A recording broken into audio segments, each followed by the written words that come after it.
Hi friends, welcome back to my channel. Dr. Subi is all about health. டயபெட்டிஸ்னாலே சர்க்கரையோட அளவு ரத்தத்தில் அதிகமாக இருக்கும் அப்படிங்கிறது தான் எல்லாருக்கும் நினைவுக்கு வரும். நம்ம தினமும் செய்கிற சின்ன சின்ன பழக்கங்கள் தவறுகள் கூட ரத்தத்தில் உள்ள சுகருடைய அளவை அதிகரிக்கும்.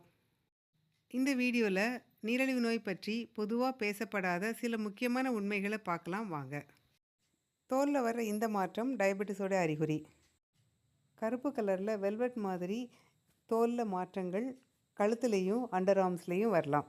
இது சர்க்கரை நோயோடைய ஆரம்ப அறிகுறி. சர்க்கரை நோய் டயக்னோஸ் பண்ணுறதுக்கு பல வருஷங்கள் முன்னாடியே இந்த மாற்றம் வரும். அடுத்தது கண்ணோடைய பவர் மாறிக்கிட்டே இருக்கிறது. சர்க்கரையோட அளவு ரத்தத்தில் கூடும்போது கண்ணுக்குள்ளே உள்ள லென்ஸ் கொஞ்சம் வீங்கும். அதனால் ஃபோக்கஸிங் பவர் மாறும். அதனால் பவர் மாறிக்கிட்டே இருக்கும். அடுத்தது பிரேக்ஃபாஸ்ட்டை ஸ்கிப் பண்ணுறது. இது டைப் 2 டயபெட்டிஸ் ரிஸ்க்கை இன்க்ரீஸ் பண்ணும். காது கேட்குற திறன் கொஞ்சம் குறையலாம். அதிகமான சுகர் காதில் உள்ள குட்டி பிளட் வெசல்ஸையும் நரம்புகளையும் பாதிக்கும். சில நேரம் கால்கள் ரொம்ப குளிராகவும் எரியிற மாதிரியும் இருக்கும். இது அதிக அளவு சுகர் நரம்புகளை பாதிக்கிறனால வரும். சுகர் கண்ட்ரோலில் இல்லாத போது நாக்கோடைய டேஸ்ட்டும் பாதிக்கப்படும். முக்கியமாக இனிப்பு சுவை டயபெட்டிக் பேஷண்ட்ஸ்க்கு கம்மியாக தான் தெரியும். அதனால் அவங்க இன்னும் அதிகமாக இனிப்பு சேர்ப்பாங்க. அது இன்னும் கண்டிஷனை வேர்சன் பண்ணிடும்.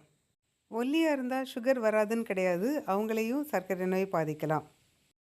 சர்க்கரை நோய் பல்லுடைய ஆரோக்கியத்தையும் பாதிக்கும். ரத்தத்தில் சர்க்கரையோட அளவு அதிகமாக இருந்ததுன்னா அடிக்கடி பல்லில் இன்ஃபெக்ஷன் வரலாம். ஈர்களும் பாதிக்கப்படும். சுகர் கண்ட்ரோலில் இல்லைன்னா கல்லீரல் காலையிலேயே குளுக்கோஸ் ரிலீஸ் பண்ண ஆரம்பிக்கும். அதனால் காலையிலேயே சுகரோட அளவு அதிகமாக இருக்கும். தண்ணி தேவையான அளவு குடிக்கணும். அதை கம்மியாக குடித்தோன்னா குளுக்கோஸ் கான்சன்ட்ரேஷன் பிளட்டில் அதிகமாகும். ஸோ சர்க்கரையோட அளவு அதிகமாகும். சர்க்கரை நோயாளிகளுக்கு சைலண்ட் ஹார்ட் அட்டாக் வரும். ஏற்கனவே சர்க்கரை நோயினால் வலி நரம்புகள் பாதிக்கப்படுறதுனால மாரடைப்பு வரும்போது சில பேருக்கு வலியே இருக்காது. இனிப்பு அதிகமாக சாப்பிடாட்டாலும் நம்ம ரொம்ப ஸ்ட்ரெஸ்டாக இருந்தோன்னா ஸ்டீராய்டு ஹார்மோன் ரிலீஸ் ஆகும். அதனால் ரத்தத்தில் சுகரோட அளவு அதிகமாகும். விட்டமின் டியோட அளவு கம்மியாக இருக்கும்போது இன்சுலினுடைய ஃபங்க்ஷன்ஸ் பாதிக்கப்படும். அதனால் டைப் 1 இல்லைன்னா டைப் 2 டயபெட்டிஸ் எது வேணாலும் வரலாம். இந்த விஷயங்கள் எல்லாம் சர்க்கரை நோயாளிகள் கட்டாயம் தெரிஞ்சுக்கணும். ஓகே ஃப்ரெண்ட்ஸ், அடுத்த வீடியோவில் இன்னும் இன்ட்ரெஸ்டிங்கான விஷயத்தோடு உங்களை மீட் பண்ணுறேன். Until then take care. See you. Bye.